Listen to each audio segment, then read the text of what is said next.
একজনের প্রশ্ন, স্বামীর অনুমতি ব্যতীত মহিলাদের দিনের কাজ করা যায় আছে কি? কিসের কাজ? দিনের কাজ। একজন দিনী বোন জিজ্ঞাসা করেন, স্বামীর অনুমতি ছাড়া দিনের কাজ করা জায়েজ আছে কি? জি না। দিনের কাজ করা একজন নারীর অনুমতি নেই। আল্লাহ রাসূল বলছেন যে স্বামীকে না বলে নফল রোজা থাকতে পারে না। এবাদতের জগতের সবচেয়ে দামি এবাদত হচ্ছে সিয়াম থাকা, রোজা থাকা। বলতে পারেন এবাদতের জগতে সবচেয়ে দামি এবাদত কি? সিয়াম, রোজা থাকা।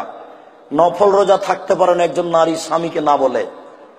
শুনুন, নারীদের এই থানা ওই থানা, এই জেলা ওই জেলা বক্তব্য দিয়ে বেড়া, এটা নাজায়েজ, হারাম।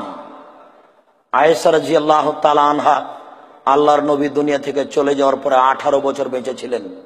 পৃথিবীর সবচেয়ে বড় বিদ্বান মহিলা নারী আয়েশা, তিনি কোথাও যাননি।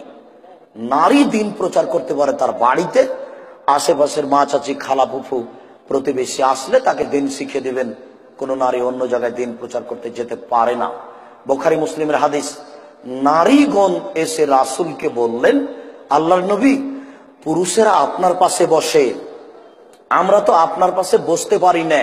পুরুষ তো দিন ধর্ম শিখে নিল, আমরা তো শিখতে পারলাম না, তো আমরা কি করব? তখন আল্লাহ রাসূল বললেন, তোমরা অমুকের বাড়িতে বসিও, আমি ওখানে যাব। বুখারী মুসলিম।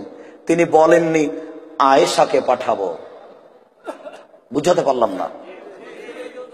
মহিলারা বলল যে পুরুষেরা আপনার পাশে বসে দিন ধর্ম জেনে নিল, আমরা আপনার পাশে বসতে পারি না, দিন ধর্ম জানতে পারলাম না, কি করব? তখন আল্লাহ রাসূল বললেন, তোমরা অমুকের বাড়িতে বসিও, আমি যাব। তিনি বললেন না আয়েশাকে পাঠাবো।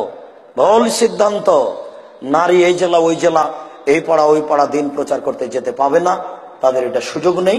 তারা বাড়িতেই আশেপাশের কেউ আসলে, আত্মীয় স্বজন আসলে তাদেরকে দিন ধর্মের কথা বলবে। স্বামীর অনুমতি নিয়ে বলতে হবে। স্বামীর অনুমতি নেই, কাজ চলবে না। চলেন।